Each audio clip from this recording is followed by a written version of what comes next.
O Rei dos Piratas é um indivíduo livre. Para melhor entender o anime de One Piece e o Luffy como personagem, primeiro é necessário estabelecer o objetivo, motivação do principal durante toda a história. Ironicamente, uma interpretação do One Piece, tesouro e fama que o Rei dos Piratas deixou como objeto de desejo do Luffy, isso representa um fundamental erro sobre o propósito da narrativa.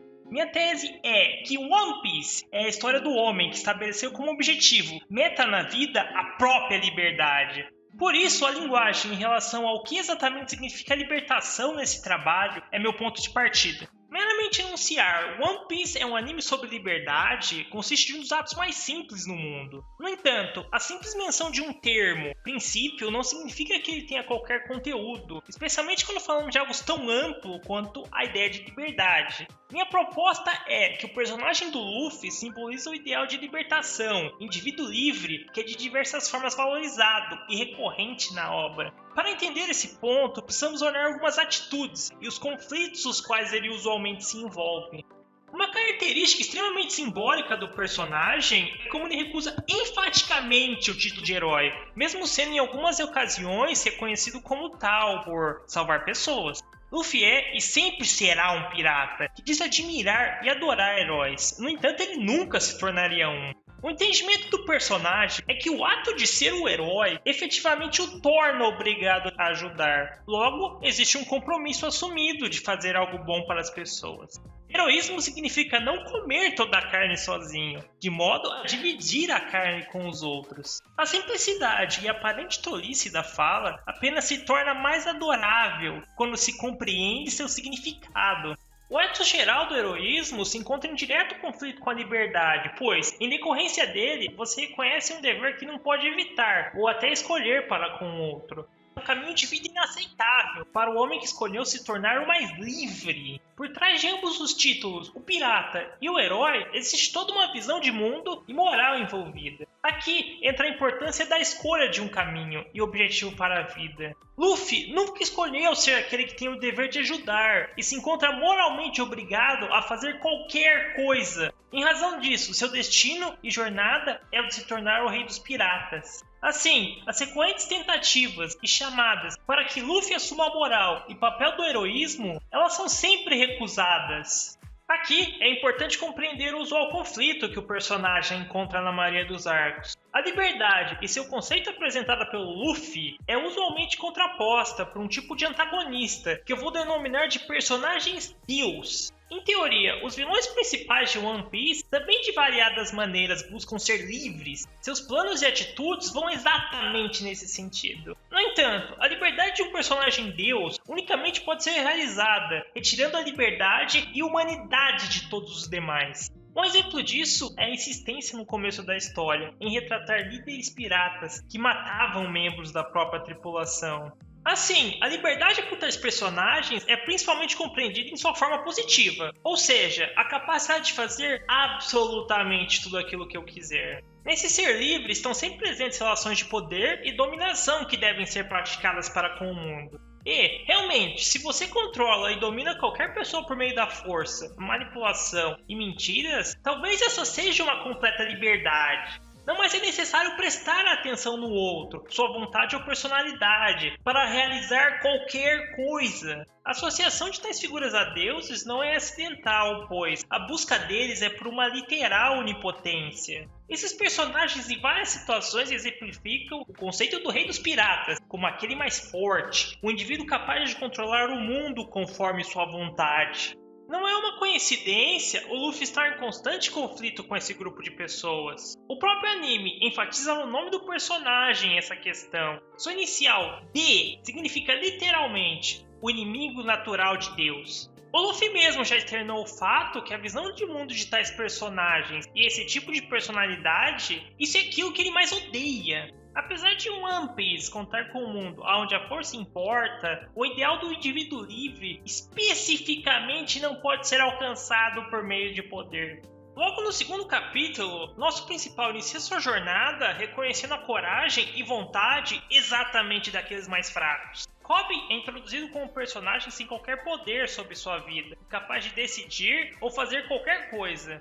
Agora, o defeito do Kobe não se encontra em sua falta de força, mas sim no fato dele ser indeciso demais para escolher e se comprometer com seus ideais. No entanto, quando Kobe decide sacrificar a vida, assumindo seus sonhos e desejos, Luffy passa a respeitar e reconhecer a vontade dele. O mero ato da escolha consiste daquilo mais importante para o personagem.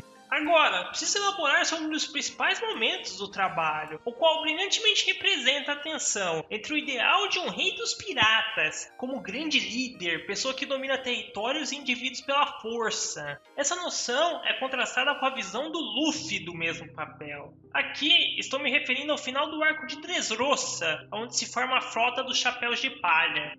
Nesse grande acordo e união de diversas tripulações de piratas, nossos protagonistas, em teoria, só tinham a ganhar. Luffy receberia milhares de pessoas sob seu direto comando, várias tripulações e piratas renomados, os quais responderiam diretamente a ele. Nisso também seria formada uma enorme armada, capaz de fazer frente e enfrentar as enormes tripulações que fazem parte do grupo de qualquer Yonkou. No entanto, pela própria compreensão do personagem, já é possível adivinhar sua resposta. Luffy se recusou terminantemente a participar de qualquer aliança nesse sentido. Estabelecer essa relação significaria reconhecer um status, hierarquia, onde ele se encontraria acima, superior aos outros. As amizades que Luffy deseja precisam partir de um lugar de igualdade, liberdade. Logo, você primeiro precisa ser livre para poder ajudar ou verdadeiramente colaborar. Assim, um ato de liberdade também foi a resposta dos grupos de piratas que estavam reunidos no arco. Tais livremente escolheram participar, auxiliar Luffy em sua jornada para se tornar rei dos piratas, em gratidão aos feitos dos Chapéus de Palha em Dressrosa.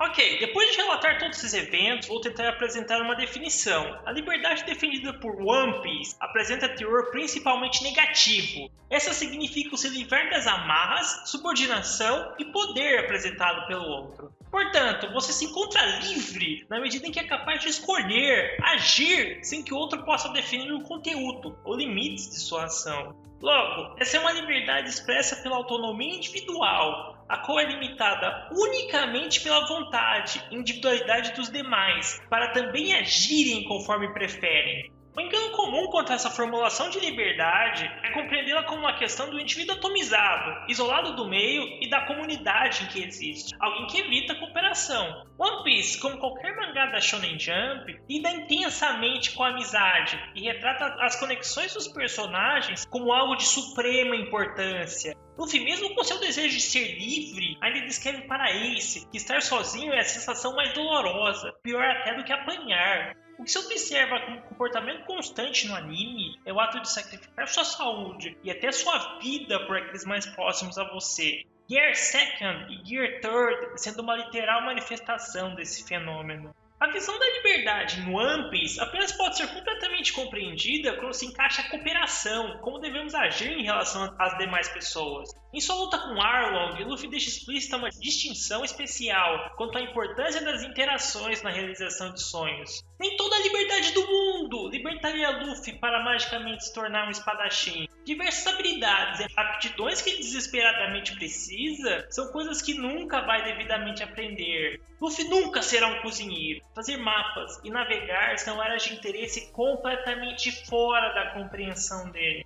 No entanto, ninguém precisa ter esse domínio ou conhecimento sobre tudo. Por meio de relacionamentos, se abre um mundo de oportunidades, possibilidades muito maiores que as do indivíduo tentando fazer tudo sozinho. Cada um dos membros do Chapéu de Palha se especializa em realizar aquilo que realmente compreende, ramo no qual é um dos melhores do mundo. Luffy, por exemplo, é especialmente bom em bater nas pessoas. Não existe absolutamente nada de errado no ato de aceitar uma certa limitação à sua liberdade, em nome da cooperação, por seu desejo de conhecer alguém. Não é essa particular sujeição, escolhida livremente que o anime critica. Em conflito com essa visão, dentro de One Piece se encontram já mencionados personagens Deus. Esses precisamente são livres apenas na medida em que sujeitam o mundo e demais pessoas que habitam nele por meio da força. Os Tenryubito são um ótimo exemplo desse fenômeno, pois a individualidade e vontade destes se manifesta majoritariamente em escravizar e desconsiderar a personalidade de todas as pessoas. As relações de poder, hierarquia e status entre seres vivos são sempre um ponto de crítica no anime. Nesse ponto, vou construir uma linha de raciocínio um pouco absurda, mudando completamente o assunto no final dessa análise. Porque no fundo, eu escrevi esse texto pensando quase unicamente como conflito, e o ideal de liberdade em One Piece aparece muito no tipo de crítica que eu produzo. A semelhança do Luffy, aquilo que eu desejo mais do que tudo é ser livre.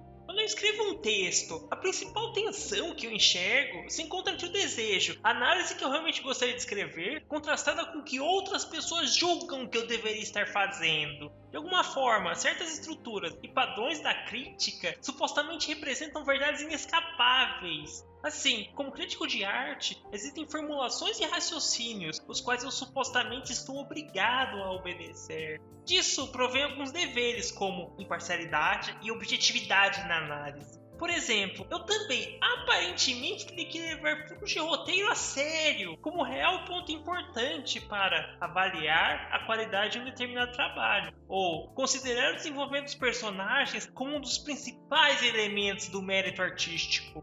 Aqui estou me referindo a uma crença compartilhada por diversas pessoas, na qual você é obrigado a seguir um sistema e diversos valores morais, os quais você nunca concordou quando realiza uma análise. Nada demonstra mais essa realidade que a discussão sobre fanservice, assunto do meu último vídeo. O próprio vocabulário e termos que você utiliza para começar uma discussão e diálogo sobre cenas eróticas e de sexo já importa valores morais reprovadores e negativos ao tópico. Você nunca deve se encontrar livre para apreciar a sexualidade e erotismo de um determinado trabalho de ficção. Esse tipo de conteúdo necessariamente é inútil, objetifica mulheres e traz consequências culturais horríveis, as quais são tão óbvias que ninguém se dá ao trabalho de especificar. No exercício de começar uma discussão, eu encaro diversos métodos, morais, visão de mundo e da arte, os quais eu nunca concordei, e mesmo assim, tais supostamente mudariam o que eu devo fazer quando critico um anime.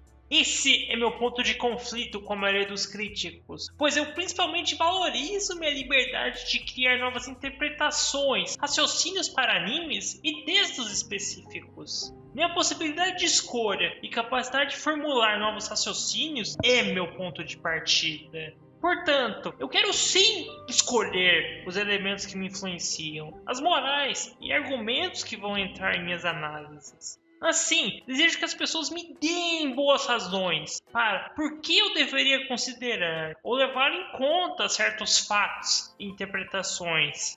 Me identifico com o Luffy, pois eu também estou obcecado com a ideia de me tornar a pessoa mais livre do mundo. Isso é tudo o que eu gostaria de dizer e oferecer com o presente vídeo. Disso provém muito da minha crítica, visão de mundo e valor que eu dou para a arte.